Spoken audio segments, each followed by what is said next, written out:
मी आदेश बांदेकर आपल्या सगळ्यांचं मनापासून स्वागत करतो। आजच्या भागात आपण कस्तुरी वैभव पवार या वहिनींना भेटणार आहोत, या माऊलीला भेटणार आहोत। फुरसुंगी पुणे या परिसरात मल्चिंग पद्धतीने किंवा शेतीमधले वेगवेगळे प्रयोग करत आई वडिलांकडून ते संस्कार घेऊन सासरी यायचं आणि शेतीमध्ये नवनवीन प्रयोग करण्यासाठी प्रयत्नशील राहायचं आणि त्याच वेळेला त्यांना वैभवजींची वेळोवेळी मिळणारी साथ, पवार कुटुंब, कड कुटुंब यांनी दिलेलं प्रोत्साहन आणि त्यामुळे नणंदबाई असू द्या, जाऊबाई असू द्या किंवा सासूबाईंची थोडीशी तक्रार असू द्या की चहा मिळत नाही, पण या सगळ्याच्या पलीकडे प्रत्येकाच्या डोळ्यामध्ये अभिमान दिसतोय तो कस्तुरी वहिनींबद्दल। कारण टप्प्याटप्प्याने या कुटुंबाचं नाव मोठं करण्यासाठी आणि घरातल्या प्रत्येकाला आनंद देण्यासाठी झटतायत। आजच्या भागात पुन्हा गप्पांना सुरुवात करणार आहोत। नमस्कार। नमस्कार। नमस्कार। पण मला सांगा, या कुटुंबात आला बरोबर आहे, हे सगळं कुटुंब आणि या कुटुंबामध्ये या पवार कुटुंबात कसं स्वागत झालं तुमचं? खूप सुंदर झालं, खूप छान पद्धतीने स्वागत केलं। सासू सासरे असतील, सगळ्या गोष्टी म्हणजे त्यांनी सगळ्या गोष्टी, कुठल्या गोष्टीची कमी नाही असं नाहीये। पवार कुटुंबामध्ये सगळ्या गोष्टी म्हणजे आपल्याला मागल ती गोष्ट मिळण्यासारखी गोष्ट आहे। त्या पवार कुटुंबामध्ये खूप चांगलं स्वागत केलं, खूप चांगल्या पद्धतीने काळजी वगैरे घेतात। काळजी आहे त्यांच्या मागे बोलण्याचा उद्देश म्हणजे खूप काळजी करतात। बरं मला सांगा, तुमचं माहेरचं नाव काय? कड। कड। मग कड कुटुंबाबद्दल कसं काय, तुमचं काय म्हणणं आहे जावई म्हणून? खूप शांत शेतकरी, खूप शांत लोक। अरे वा। म्हणजे तसं विचार केला तर आमच्यापेक्षा, माझ्यापेक्षा तर खूप शांत लोक। हो का? हो। ते जे काय होतं ना वादळ, ते पाठवलं इकडे। काय गंमत असते बघा, एकेका वाक्य आणि त्या वाक्यातून बदलणारे अर्थ चेहऱ्यावरती आनंद निर्माण करतात। यात कोणाचंही मन दुखावण्याची भावना नसते आणि म्हणूनच सातत्याने कड कुटुंब असेल, पवार कुटुंब असेल, या सगळ्या घरातल्या गृहलक्ष्मी आणि त्याचबरोबर या कुटुंबात संस्कार घेऊन दुसऱ्या घरात गेलेल्या या सगळ्या गृहलक्ष्मी कायमच प्रत्येकाचं मन जपत असतात। हे या ठिकाणी या गप्पांच्या ओघात खूप प्रकर्षाने जाणवतंय। खूप छान वाटतंय मला तुमच्याशी बोलत असताना। आई मला सांगा, जावयाबद्दल सांगा। खूप चांगला स्वभाव आहे त्यांचा, पण जावयांचा बी असं हे करत नाही, कधी त्रास देत नाही मुलीला, घरच्यांना नाही। मुलगी देते त्याचं काय? अशी आटतट काही नाही त्यांची। होय ना? तुम्ही मुळातच कड कुटुंब खूप शांत आहे असं मगाशीच जावई म्हणाले। आम्हाला पण नाही त्रास दिला कधी त्यांनी, मुलींनी पण नाही दिला कधी त्रास। नाही ना? कसलाच असंच पाहिजे तसंच पाहिजे, लहानपणापासून नाही कधी। लहानपणापासून अशीच होती? अशीच होती, अत्यंत असेल कष्टाळू। तसं मान्य करायची, असेल त्या गोष्टी। खूप छान आहे स्वभाव जावयांचा, एक व्यवस्थित म्हणजे मुलासारखे कधी विचारपूस करतात सारखी, काय दादा काय व्यवस्थित आहे काय नाही, खूप काळजी घेतात। तुमची मुलगी तर लहानपणापासून तुम्हाला शेतीमध्ये मदत करते? हो, शेतीमध्ये मदत करते आणि आता तर नवनवीन प्रयोग करते आहे। हो। खूप उत्तम पद्धतीने ती शेती समृद्ध करण्यासाठी प्रयत्न करते। हा जो प्रवास आहे हा बघून आनंद होतो? हो, भरपूर वडिलांना आनंद होणारच। आणि कारण पहिले मी तिला सकाळी 7 ते 12 शाळा असायची ओरळ कांचनमध्ये, गाडीवर घेऊन जायचो। तिथून आल्यानंतर मला रानात काम असायचं, मग ती माझ्याबरोबर यायची। दादा मी पाणी धरते, दादा मी औषध मारते, तुम्ही बसा बांधावरती, मी काय असेल ते करते। मग त्यामध्ये ती शिकून गेली सगळं। आता सतत फवारणी करते माहितीये का नवऱ्यावर? आता नणंदबाई सांगा, वहिनीबद्दल सांगा तुमच्या। नाही, ती खूप छान आहे, स्वभावाने खूप छान आहे। आम्ही कधी गेलो सुट्टीला तरी ती आमच्याशी खूप मनमिळावू पद्धतीने राहते। कधी म्हणजे असं वाटतच नाही की नणंद भावजाई वगैरे आहोत, खूप छान राहते। भावात काय बदल झाला सांगा ना? तसं तो पहिल्यापासूनच थोडा चिडका आहे। थोडा खरं बाहेर आलं, बाकी कोणी सांगितलं नसतं। मी वाट पाहत होतो कोण सांगतंय। तसा तापट स्वभाव आहे त्याचा थोडासा, पण तेवढा म्हणजे जीव पण खूप आहे त्याचा तसा। कधी असं कोणत्या गोष्टीला वगैरे हे नाही, म्हणजे राग वगैरे पटकन येतो त्याला, पण खूप छान आहे। काय खरं आहे, पटकन राग येतो? लगेच येतो राग, म्हणून मगाशी म्हटलं ना फवारणी करायला लागते। पण मला सांगा, हा राग थोडा कमी केला तर जास्त चांगलं होईल असं नाही वाटत तुम्हाला? होईल वाटतं, पण होत नाही राग कमी। पण तो व्हायला पाहिजे ना। आम्ही तेच सांगत असतो त्याला की लगेच असं हायपर नको होत जाऊ, लगेच थोडं शांततेने घेत जा। थोडासा राग कमी करायचा असेल तर काय हरकत नाही, प्रयत्न नक्की नक्की। बघा मी भेटल्यावर एवढं झालं तरी खूप आहे। तसे दोघांचा खूप छान स्वभाव आहे। हो, तुम्ही सांगा, या कुटुंबाला म्हणजे तुम्ही या कुटुंबाशी जोडले गेले बरोबर आहे, काय सांगणार या कुटुंबाबद्दल? अतिशय चांगलं असं कुटुंब आहे पवार कुटुंब। शेती करतं आणि शेतीत काहीतरी नवीन करायचं असं त्यांचा मानस असतो, हेतू असतो. त्यामुळं मग ह्या दोघांनी असं केलं की बाबा आपण सेंद्रिय शेतीकडे जाऊया, विषमुक्त शेती, की जेणेकरून लोकांना चांगल्या पद्धतीचं भाजीपाला वगैरे भेटेल, की ज्यापासून आपल्या शरीराला हानी होणार नाही, शरीरात कसल्याही प्रकारचे विषद्रव्य जाणार नाही. त्या हेतूने ह्या दोघांनी ते सुरू केलं आणि अतिशय कष्टाळू आहेत दोघं, त्यांना आवड पण आहे त्याची आणि चांगल्या पद्धतीने ते करतायत शेती. बोला वहिनी. माझे दीर जरा तापट आहेत, म्हणजे ते लहानपणापासूनच तापट आहेत. माझं लग्न झालं तेव्हा माझी मुलगी आणि माझे दीर एका वयाचेच आहेत, तर त्यांचा स्वभाव पहिल्यापासून लाडके असल्यामुळं 3 बहिणींच्या पाठीवर झालेत. ते पहिल्यापासून ते लाडकेच आहेत, त्यांनी जास्त काही काम वगैरे केलेलं नाही आहे, पण ते बायकोला खूप छान साथ देत आहेत. तिची ती इच्छा होती सेंद्रिय शेतीची, ती त्यांनी पूर्ण करून तिला ते खूप साथ देत आहेत. माझी अशी इच्छा आहे की त्यांनी पवार फॅमिलीचं नाव खूप मोठं करावं आणि कस्तुरीचं सगळेच कौतुक करतायत. तिने खूप छान शेती करते, कष्टाळू आहे, प्रेमळ आहे, सगळं ऐकती, करते आणि मोठ्यांना मान देते. सगळ्यात महत्वाचं वाक्य आहे, हो. मोठ्यांना मान देता. फक्त सासूबाईंना चहा देत नाही, बाकी सगळं. सासूबाईंचं कसं असतं, तर सासूबाई थोडाफार सासूपणा दाखवणारच ना. बरोबर आहे की नाही? म्हणजे काय? मग किती सासूला जीव लावला तरी थोडंफार कुठंतरी त्यांचं मन हे होतच ना. बरोबर आहे, म्हणून चहा देऊच नका तुम्ही. निखिल हा माझा धाकटा भाऊ आहे. फक्त एकच प्रॉब्लेम आहे, तो चिडक्या स्वभावाचा आहे, खूप चिडचिड करतो. त्याला सुधारवण्याचा प्रयत्न मी निश्चित करणार आहे. बरं, एक जरा वेळ घेऊन. आत्ता नाही, अजून काही बोललेलं नाही मी त्याला आत्तापर्यंत, पण आता नक्की मी ह्या सगळ्यांची भर काढून टाकणार. तर आजपासून राग शांत व्हा आणि घराच्या उंबरठ्याच्या बाहेर राग ठेवा. या घरात आणखी आनंद नांदल्याशिवाय राहणार नाही. गृहलक्ष्मीच्या पावलानं ही माऊली तुमच्या घरात आली आहे, बरोबर की नाही? इतकं छान सुरुवात झाली आहे, 4 वर्ष झालेली आहेत नुकतीच. उत्तरोत्तर अशीच प्रगती होणारा विश्वास आहे. भविष्यात अजून काय करण्याची इच्छा आहे?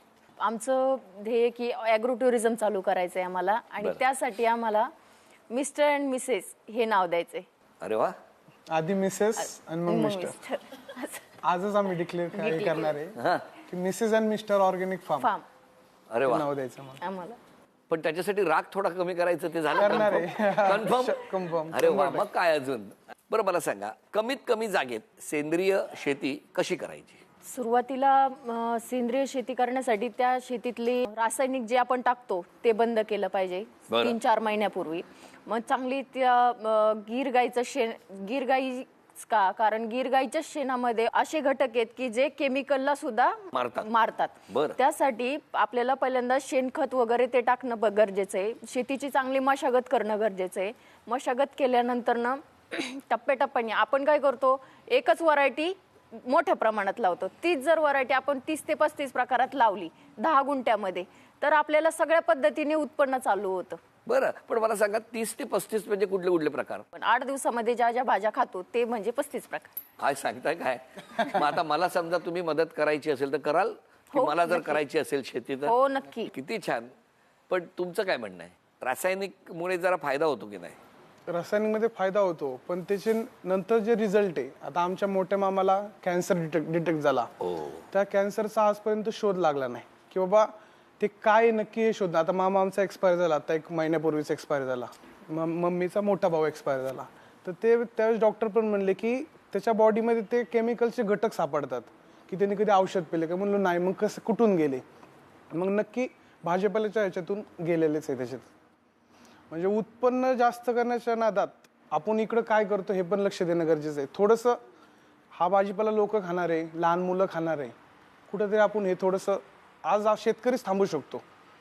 शेतकऱ्यांनी थोडंसं स्वतःसाठी पण आणि भविष्यासाठी पण तिथून 2 पैसे मिळणारच आहे. पण मला तुम्हाला तेच विचारायचं आहे, जेव्हा तुम्ही 8 दिवसाला पुरेल असं 35 प्रकार मला पटकन म्हणालात, पण मग ती तयार केलेली शेती आणि मग ती शेती बाजारापर्यंत जाऊन ती एखाद्या ग्राहकापर्यंत पोहोचवणं, हे कसं काय जमवता? आम्ही सगळे प्रकार लावतो. ते 1 ते 1.5 महिन्यात येतात काढायला. सगळ्या भाज्या 1.5 महिन्यामध्ये काढायला येतात. 1.5 ते 2 महिने लागतात. मग त्याची हार्वेस्टिंग करतो आम्ही, काढणी करतो, नंतर ना त्याची व्यवस्थितपणे पॅकिंग करतो आणि मग ते ग्राहकापर्यंत पोहोचवतो आम्ही. आता समजा आपण मार्केटला गेलो तर ती गड्डी आपली कोथिंबिरीची 30 ते 35 रुपयाला, कधी पण तुम्ही मार्केटला जा तरी 10 ते 15 रुपयाला गड्डी असते साधारण. तर ती गड्डी आणून आपल्याला फक्त 350 ग्रॅम असते ते गड्डी भरले वजन केलं तर आपण ती निवडली तर फक्त तुम्हाला ती 150 ग्रॅम भरणार आहे. तर आम्ही पूर्ण निवडलेली गड्डी ही 250 ग्रॅम देतो पूर्ण निवडून. घरी गेल्यानंतर ना लेडीजला कामच नाही, म्हणजे पूर्ण पॅकिंग स्वच्छ केलेली, कसल्या पाण्यात वगैरे बुचकळलेली नाही, असं नाही, स्वच्छ पद्धतीने छान पद्धतीने. आणि आमची कसले केमिकल नाही फवारत, त्यासाठी ही कोथिंबीरची गड्डी 1 महिन्यापर्यंत टिकली जाते. भाजीपाला सगळं फ्रीज मध्ये ठेवायचा. आता तुमची भाजी जी आहे ती पुरसुंगीवरून कुठे कुठे जाते? आपले ॲमनोरा, मगरपट्टा, कोरेगाव पार्क, बालेवाडी, बेखराई नगर अशा ठिकाणी आम्ही डिलिव्हरी स्वतः देतो. आपले 200 ते 250 ग्राहक आहेत आपले. आम्हाला साधारण 1 वर्षामध्ये आम्ही तेवढं टार्गेट पूर्ण केलं. आता एवढे ग्राहक वाढत गेलेत की आम्ही माल पोचवू शकत नाही. त्यामुळं आम्ही तिथल्या शेतकऱ्यांना तयार करतो, त्यांची मनस्थिती तयार करतोय की तुम्ही आता ह्या शेतीमध्ये या. 1-2 तुम्हाला जमत नाही ना 30-35 नका लावू, 2-3 व्हरायटी पासून चालू करा. तू 2-3 लाव, तुम्ही 2-3 लावा, अशा त्यांची मानसिकता. आणि आम्ही घेतो चांगल्या रेटनी आणि आम्ही पुढे चांगल्या पद्धतीने ते सेल करतो. किती मस्त. म्हणजे स्वतः बरोबर इतरांच्या घरात सुद्धा एक वेगळी ताकद निर्माण करायची, त्यांना प्रोत्साहन द्यायचं, त्यांना सहकार्य करायचं. आणि फक्त आपलं झालं विषय संपला नाही तर आणखी 10 कुटुंबांना हातभार लावायचा. या खूप मोठं काम करताय तुम्ही. तुम्हाला मनापासून शुभेच्छा आहेत. आणि या शुभेच्छांबरोबर एक छोटंसं आव्हान आहे. आता हे आव्हान नणंदबाई तुमच्यासाठी. एक प्रश्न विचारणार, त्या प्रश्नाचं उत्तर द्यायचं.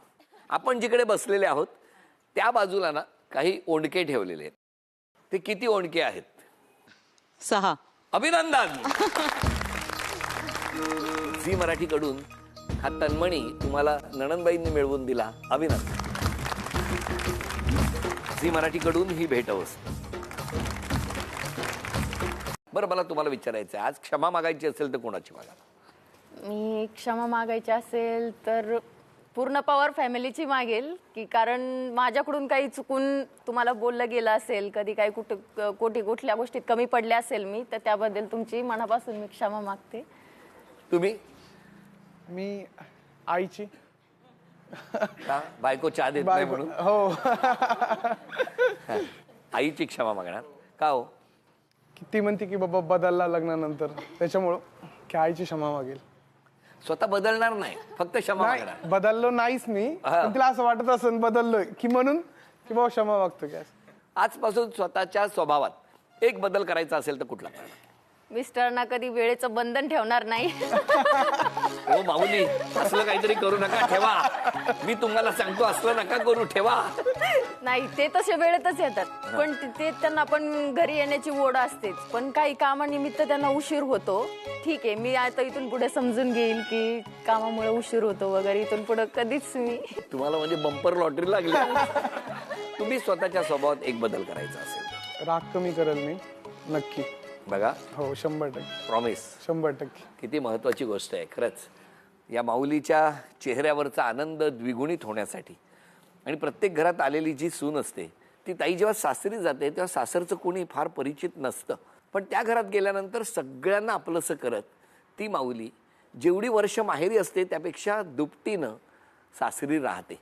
अशा वेळेला तिच्या डोळ्यात कधी पाणी न येऊ देणे आणि त्याचबरोबर तिला कायम आनंद वाटेल असं वागणे, हे जर घरातल्या प्रत्येक पुरुषांनी ठरवलं तर ते जर नियंत्रण झालं तर उत्तरोत्तर आणखी प्रगती होणार, हा मला विश्वास आहे. आणि या विश्वासाबरोबरच माऊली, तुमचा आज सन्मानाचा क्षण आलेला आहे. आईबाबांकडून एक संस्कार घेऊन आलात शेतीचा, सासू सासऱ्यांनी प्रोत्साहन दिलं आणि सासरच्या सगळ्यांनी तुम्हाला आपलंसं केलं. जाऊबाई सुद्धा अत्यंत मोकळेपणानं मगाशी बोलल्या, तर दादासुद्धा बोलले. प्रत्येक जण यामध्ये तुमच्या प्रती असलेला आदर आणि तुमच्याबद्दल वाटणारा अभिमान हा जास्त आहे. त्यामुळे आज तुम्हाला पैठणी कोण मिळवून देणार ते आम्हाला बघायचं आहे, की आता पैठणीचा मान कोण देणार आहे. आणि तो खेळ दोघींमध्ये होणार आहे, सासूबाई आणि आईमध्ये.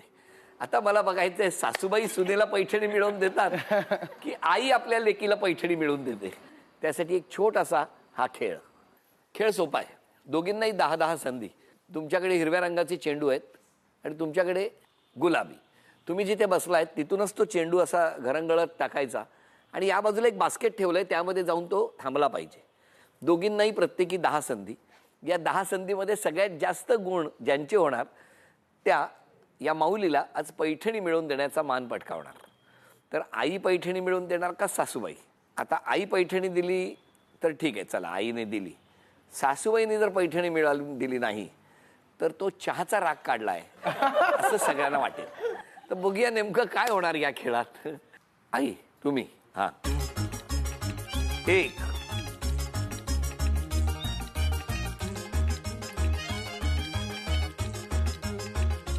2 3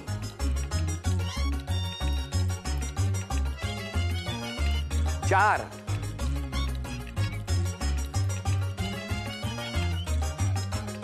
5 6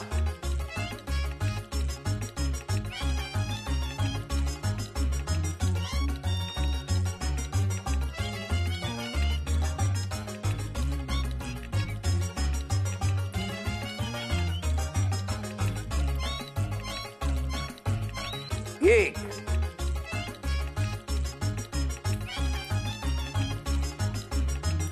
2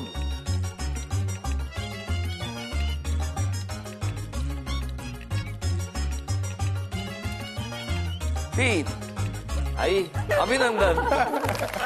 झी मराठीकडून ही भेटवस्तू तुमच्यासाठी. नमस्कार. आणि झी मराठीकडून हे चांदीचं नाणं आई तुमच्यासाठी. नमस्कार. कस्तुरी वहिनींना मिळत आहे तथास्तू पुणे आणि कोल्हापूर यांच्याकडून पैठणी. अभिनंदन.